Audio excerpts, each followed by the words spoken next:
Bagaimana seorang suami yang tidak ada kerjaan?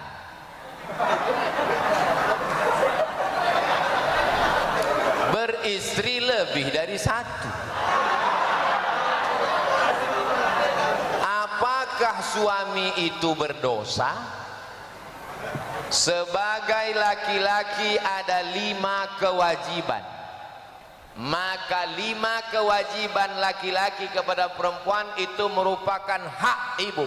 Ibu perlu tahu, Bu, 5 hak ibu dari laki-laki. Perlu tengok.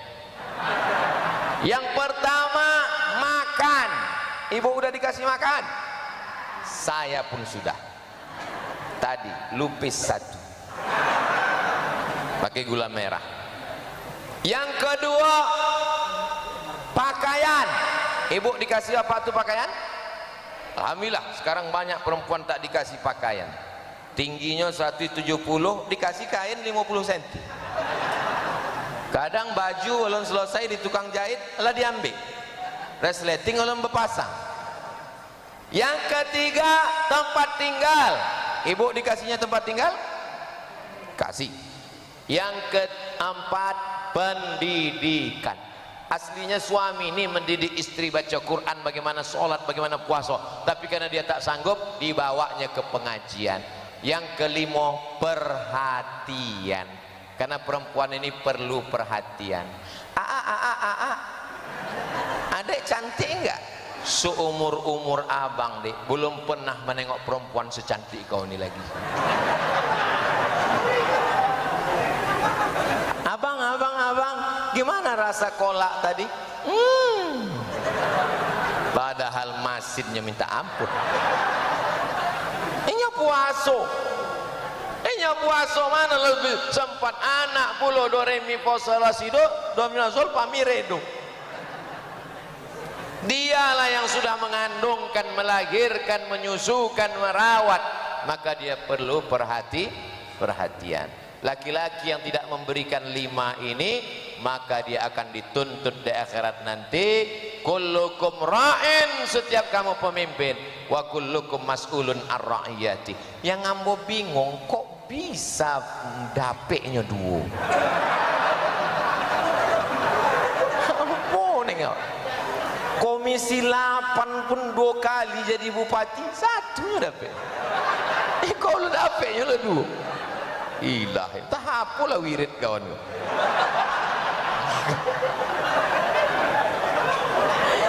Kalian yang jomblo-jomblo coba cari pajar. Apalah.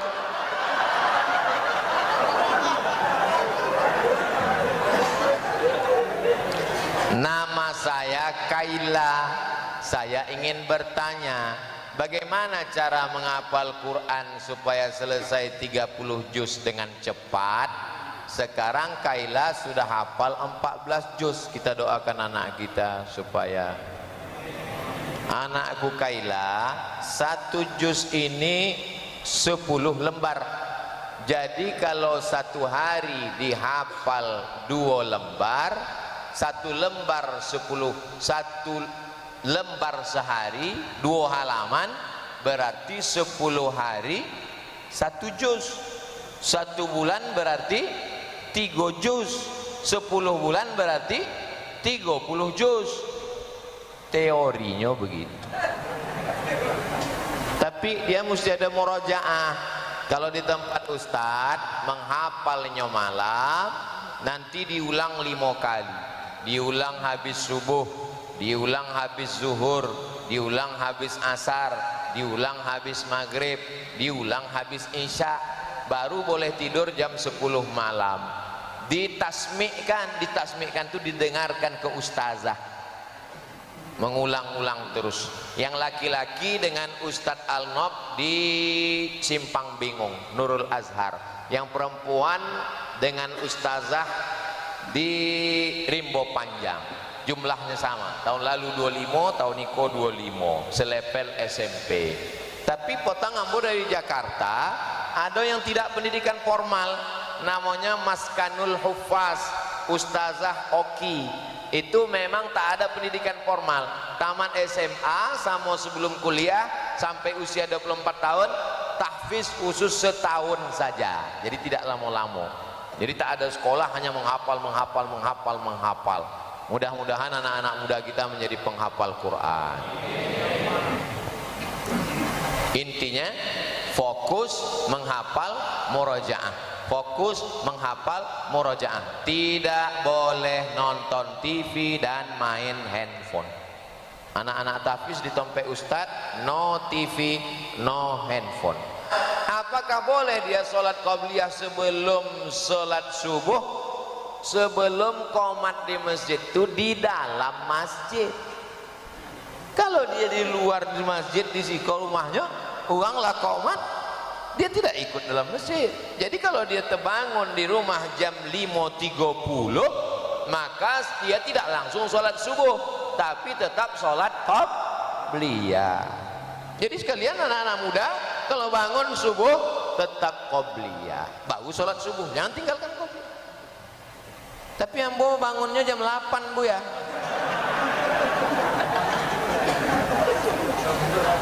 Walaupun terbangun jam 8 tetap qabliyah, jangan sholat subuh. Jadi kalau gitu boleh jam 8. Kok apa pertanyaan kok?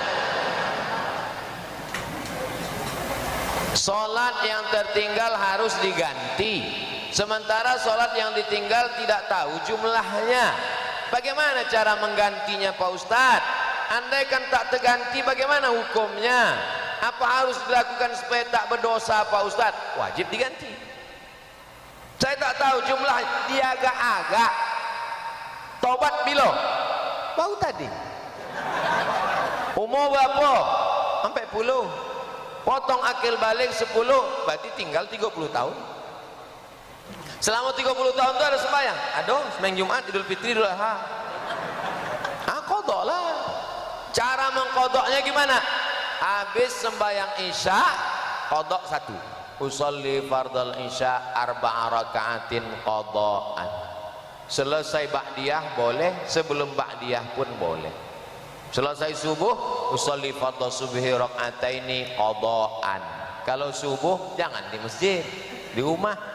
Kalau dibuat di masjid, kawan berbisik, siapa kok sosek? Begitulah terus. Berapa lama? Seberapa lama sholat ditinggalkan.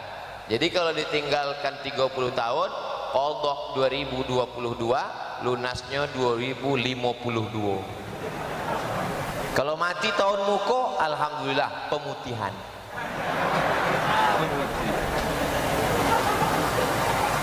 Inna awwala ma yuhasabu bihil abdu yaumal qiyamah, yang pertama kali dihisab, dihitung dari manusia nanti hari kiamat, sholatuhu, puasa nanti, sedekah nanti, wakaf nanti. Idza sholahat sholahal amalu kulluh, kalau sholatnya betul, amal yang lain ikut jadi betul. Wa idza fasadat, kalau sholatnya rusak, fasadal amalu kulluh. Perbaiki sholat. Makanya anak-anak muda, kalian catatan belum terlalu banyak tinggal, jangan sampai tinggal sholat. Apa sampai doa setelah kita meninggal dengan almarhum atas nama ayah sambung, karena ibu sampai saat ini tak mau jujur. Nyo ayah kandungnya nyo ndak tahu. Ayah eko ayah tiri, kini bahasa kerennya ayah sambung. Sebab ayah iko menyambung kasih sayang. Kalau ambo mati, anak-anak muda kau mengirimkan Al-Fatihah, sampai apa tak sampai? Kok tahu? Kalau ambo mati, anak muda kau bukan anak ambo, mengirimkan doa, Allahumma fillahu warhamhu wa'afi wa'fu anhu untuk Abdul Somad, sampai apa tak sampai? Sampai. Kalau kepada ambo aja sampai, apa lagi kepada ayah sambung? Sampai. Siapa menyebut tak sampai? Tapi dalam hadis itu cuma 3. Idza matal insan, Sahih Muslim. Hadis itu ada dalam kitab Sahih Muslim. Paling tinggi Sahih Bukhari. Di bawah Sahih Bukhari Sahih Muslim. Namanya Imam Muslim Ibnul Hajjaj Al-Qushairi An-Naisaburi. Meninggal pada tahun 261 Hijrah. Imam Ahmad bin Hanbal 241. 21 tahun sesudah Imam Ahmad meninggal Imam Muslim. Sezaman, beda 20 tahun, 21 tahun, 20 tahun. 261. Dalam Sahih Muslim, idza matal insan, kalau manusia mati, inqata'a, putus. Kau yang salah paham tadi, dianggapnya yang sampai itu cuma anak kan? Andu. Katanya putus. Yang sampai cuma 3. Pertama, shadaqatun jariyah. Dan kedua, ilmun yuntafa'u bih. Dan ketiga, waladun shalih. Nya salah paham. Anaknya itu amal ini. Sebab kalau bininya itu cuma ditengoknya jadi tak anak. Banyak orang tidak paham apa makna anak itu sebagai amal. Anak awak itu kan amal awak itu. Itu maksud hadis itu. Jadi jangan nanti kalau diundang tahlil, ayo awak tahlil dulu mas. Tidak usah tahlil, lah putih. Apa nan putih kok apa? Nan putih itu amal orang mati itu putih. Amal orang hidup untuk yang mati putih apa enggak? Enggak putih. Joleh. Sebab di sini oh, banyak jangan tahlilan, amal enggak sampai. Sampai. Siapa orang namanya bi amal doa awak pada orang mati enggak sampai, jenazahnya jangan solatkan. Solat jenazah itu amal orang mati apa amal orang hidup? Amal orang hidup untuk orang mati. Allahu Akbar, Al-Fatihah. Allahu Akbar, solawat. Allahu Akbar, Allahumma maghfir lahu. Fatihah sampai, solawat sampai, doa sampai. Jadi kalau ada orang Pekanbaru mengatakan tidak sampai, jenazah wa angso kami campakkan ke Sungai Siak. Apakah salah seorang anak ingin orang tuanya fokus belajar agama? Sudah memberitahu dengan cara lemah lembut, tapi anak tersebut dibilang anak durhaka dan sok tua. Apakah kami sebagai anak berdosa membiarkan orang tua yang tak mau lagi nongkrong-nongkrong di kafe, nyanyi-nyanyi di tempat karaoke? Apabila disuruh sholat kakinya sakit, tapi untuk jalan-jalan rasa kakinya tak sakit. Apa yang harus kami lakukan Pak Ustadz? Jadi rupanya di Pekanbaru bukan kenakalan remaja, tapi kenakalan atu-atu. Aku atu yang nakal kok. Anak muda tidak pernah dilihat orang tua sebagai orang dewasa. Orang tua menengok anak itu tetap kecil sampai mati. Maka jangan ceramahi orang tua. Pinjam lidah orang lain. Pinjam lidah Ustadz Abdurrahman Koharudin, pinjam lidah Pak Komisi 8 DPR RI, pinjam lidah tokoh masyarakat tengku-tengku datuk-datuk, pinjam lidah hamba jangan, mungkin tidak percaya sama bu. Buat arisan di rumah, potongkan video-video pendek, kirimkan. Yang paling hebat senjata adalah doa. Tiap malam doakan supaya dapat hidayah. Kebetulan nasib engkau macam nasib Nabi Ibrahim, berhadapan dengan azar. Tapi azar yang dihadapi Nabi Ibrahim, apa kata azar? La illam tantahi, kalau kau tak berhenti menceramahi aku, la arjumannaka, ku lempar kau pakai batu, wajuni malia, tinggalkan aku. Oh kasar ayah Ibrahim. Tapi apa jawab Nabi Ibrahim? Sa'astaghfiru laka rabbi, aku akan mintakan ampun kepada Allah untuk engkau wahai ayahku. Innahu kana bi hafiya, Allah mengabulkan doaku. Itulah mengapa kita sebut Nabi Ibrahim 4 kali dalam salat. Kama sallaita ala Ibrahim wa ala ali, kama barakta ala Ibrahim wa ala ali. Saya paham sebagian anak-anak muda ini mengalami nasib seperti Nabi Ibrahim. Bersikaplah kalian seperti Nabi Ibrahim, insya Allah anak kalian akan seperti Nabi Ismail dan Ishak, dibalas Allah 2. Walaupun ayah kalian tak baik, anak kalian akan jadi baik, dan keturunan kalian akan menjadi orang soleh-soleh. Makin malam makin tebal penanya, entah mato ambo. Jika seorang wanita sedang maaf cakap, sedang berhalangan, apa boleh wanita itu memegang Quran masuk ke tempat ibadah? Karena saya bingung, Ustadz dari SD, SMP sampai SMA guru saya berpendapat berbeda-beda. Saya ingin minta pendapat Ustadz di sini supaya saya bisa memiliki keyakinan yang tetap.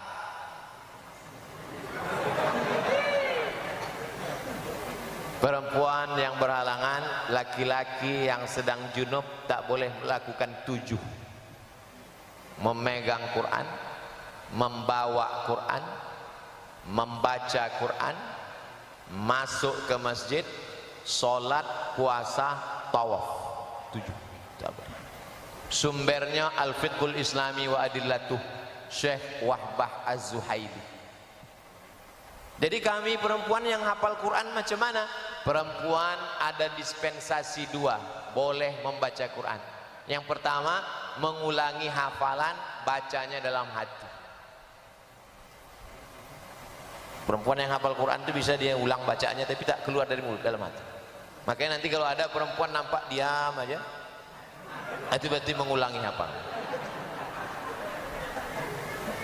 Tanyalah, ibu hafal Quran? Indah, berartinya sedang memikirkan sembako. Ambo dak nyobi minyak goreng. Yang kedua, guru mengaji. Guru di TPA boleh mengajar Quran tapi ayatnya potong-potong.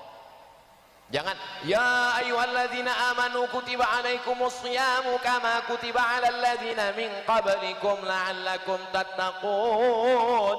Tak boleh. Dia potong-potong. Anak-anak ikut ibu ya, ya. Ya ayyuha, ya ayyuha. Hai orang-orang, hai orang-orang. Allazina, allazina. Yang amanu, aman. Beriman, beriman. Kutiba, diwajibkan. Alaikum, bagi kamu.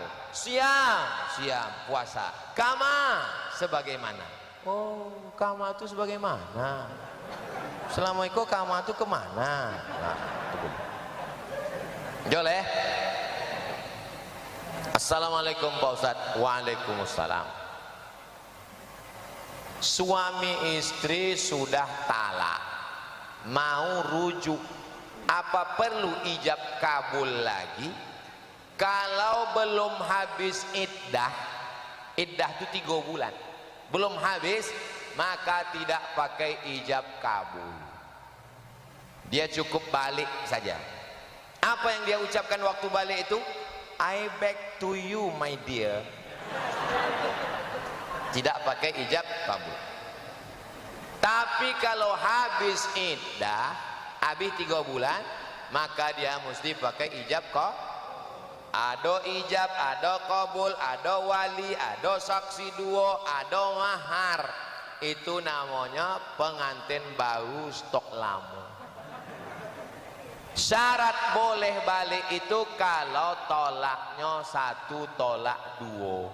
Tapi kalau tolak 3, maka perempuan itu mesti hatta tangki azaujan ghairah, mesti nikah lagi dengan orang lain. Itu zaman dulu disebut dengan nikah Cino buto.